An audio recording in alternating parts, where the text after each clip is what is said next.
10 તારીખના રોજ આ જે હળદળ ખાતે જે એપીએમસી માર્કેટિંગ યાર્ડ આવે છે ત્યાં અમુક પાર્ટીના આમ આદમી પાર્ટીના કાર્યકર્તાઓ આગેવાનો એ લોકો ત્યાં હાજર થયા અને હાજર થઈને પછી માર્કેટિંગ યાર્ડની કામગીરીમાં અડચણરૂપ થયેલ હતા.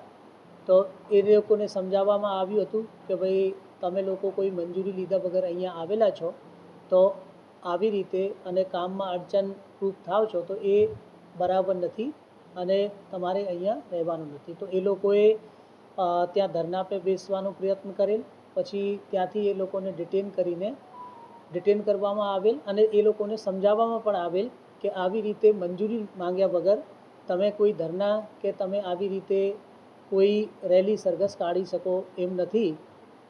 છતાં એ લોકોએ ત્યાર પછી એમના જે અમુક આગેવાનો છે જેમાં કે ઈસુદાન ગઢવી, એ ગોપાલ ઇટાલિયા, બીજું રાજુભાઈ કરપડા, સોશિયલ મીડિયામાં અન્ય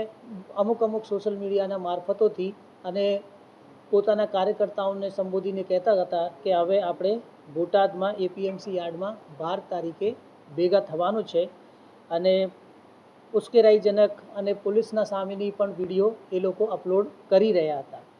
તે અનુસંધાને અમે અહીંયા પોલીસ બંદોબસ્ત રાખવામાં આવેલ હતું. પછી 12 તારીખે જ્યારે પોલીસ બંદોબસ્ત ચાલુ હતું તે દરમિયાન એ લોકોએ હળદળ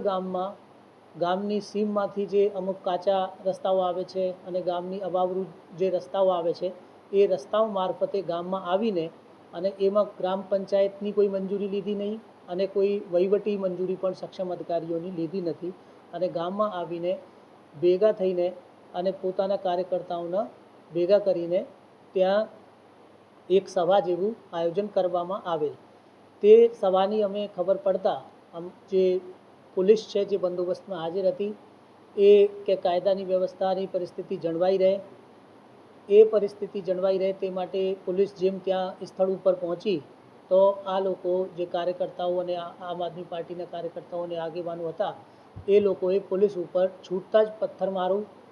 ઈંટો,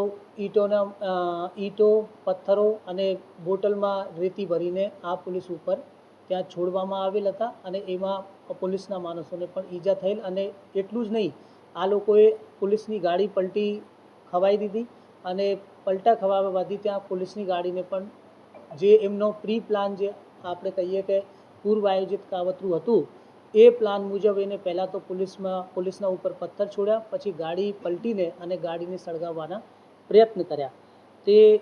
એવી જે પરિસ્થિતિ બની ત્યાર પછી પોલીસે પણ જરૂરી બળ પ્રયોગ કરીને ત્યાંથી આ ટોળાને વિખેરવામાં આવેલ અને એના પછી અમુક માણસોને ત્યાંથી ડિટેન પણ કરી લેવામાં આવેલ. પછી અમે આ જે બનાવ બન્યું એ વિશે એક એફઆઈઆર દાખલ થઈ છે. પોલીસ ઉપર જીવડેલ હુમલો થયું છે અને આ ગેરકાયદેસર મંડળી રચી એવા ગુના અહીંયા પાળિયાદ પોલીસ સ્ટેશનમાં દાખલ કરવામાં આવેલ છે અને આમાં ટોટલ અત્યાર સુધી આપણે પોલીસની એફઆઈઆરમાં 85 માણસો વિરુદ્ધ આપણે એફઆઈઆર દાખલ કરી છે, જેમાંથી લગભગ 65 ઇસમોને આપણે તે વખતે જ્યારે પોલીસ ગઈ હતી અને પોલીસ ઉપર જે હુમલા થયો ત્યાર પછી પોલીસે 65 જેટલા લોકોને રાઉન્ડ અપ કર્યા છે અને અત્યારે એ લોકોને ડિટેન કરવામાં આવેલ છે અને હાલ આગળની તપાસ ચાલુ છે. આમાં આપણે કહી શકીએ કે મુખ્ય સૂત્રધાર જે પહેલાંથી જ એ લોકો સોશિયલ મીડિયા મારફતે અને અન્ય મીડિયાઓ મારફતે એ લોકો જે પૂર્વ આયોજિત આ કાવતરું રચી રહ્યા હતા કે આપણે ત્યાં ગામે જવાનું છે અને આવું કરવાનું છે. આમાં રાજુ કરપડા અને પ્રવીણ રામ અને બીજા અન્ય માણસો જે છે એમાં મુખ્ય જે આયોજક. આમાં આપણે બીએનએસની અમુક જે અટેમ્પ્ટ ટુ મર્ડરની કલમો છે, રાઇટિંગની કલમો છે અને જે કાવતરૂની કલમો છે એ લગાવવામાં આવે છે. વાહનો અમુક કબજા કરવામાં આવેલ છે, લગભગ 50 જેટલા વાહનો પણ કબજા કરવામાં આવેલ છે, જે એ વાહનોનો ઉપયોગ કરીને એ લોકો ગામમાં ઘૂસી ગયા હતા. પોલીસના 2 વાહનોમાં નુકસાન આવેલ છે અને 5 પોલીસવાળાઓને ઈજા પણ થયેલ છે, જેમાં 2ને ગંભીર એટલે માથામાં ઈજા થઈ છે. હાલની પરિસ્થિતિ શાંતિ છે અને એ જે હળદળ ગામના લોકો છે એ આમાં મુખ્ય વસ્તુ એ છે કે ગામના માણસો કોઈ પણ નહોતા આજે, કેમ કે આ ગ્રામ પંચાયતની પણ એ લોકોએ મંજૂરી નહીં લીધી અને ગ્રામના માણસોએ પણ આમાં સામેલ નહીં થયા. એ લોકો બહારથી આવીને અને જે આપણે ખેતરના વાડીઓના